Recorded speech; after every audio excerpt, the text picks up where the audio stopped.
শৈলকুপায় ৮ বোতল ফেনসিডিল সহ রণজিৎ নামের এক মাদক কারবারিকে আটক করেছে পুলিশ।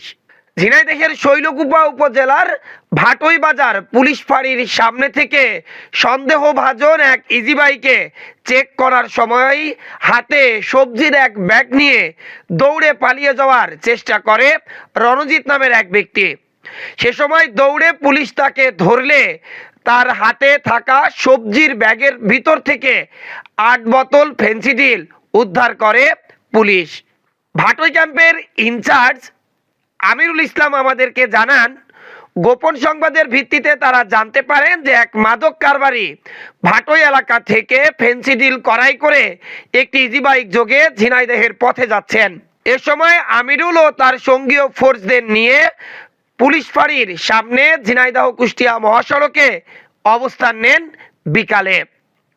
ঠিক অবস্থান নেওয়ার কয়েক মিনিট পরই সেই সন্দেহভাজন ইজি বাইকটা তাদের সামনে আসে। সে সময় তারা সেই ইজি বাইকের গতিরোধ করে।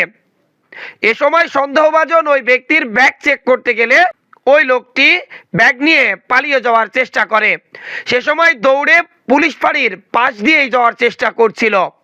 সে সময় ভিতর থেকে আসা আরো দুজন সঙ্গীয় ফোর্স এই মাদক কারবারিকে আটক করে। এরপর জনসম্মুখে সেই ব্যাগটি খোলা হয়। এরপরই ব্যাগের ভিতর ওপরে 4 আটি পালন শাক এবং ভিতরে একটি শপিং ব্যাগ, তার ভিতরে কাপড়ে মোড়ানো ছিল 8 বোতল ফেনসিডিল। রণজিতের বাড়ি ঝিনাইদহ পৌরসভার ব্যাপারীপাড়ায় বলে রণজিৎ জানিয়েছেন, তবে তিনি কোটপাড়ায় থাকেন এমন তথ্যও নিশ্চিত করেছেন।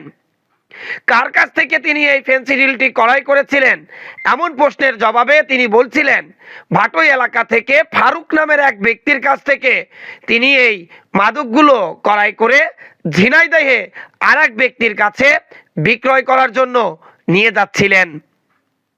তবে ঝিনাইদহে কার কাছে তিনি বিক্রি করবেন সেই তথ্য তিনি নিশ্চিত করেননি। Desk report, eagle TV news.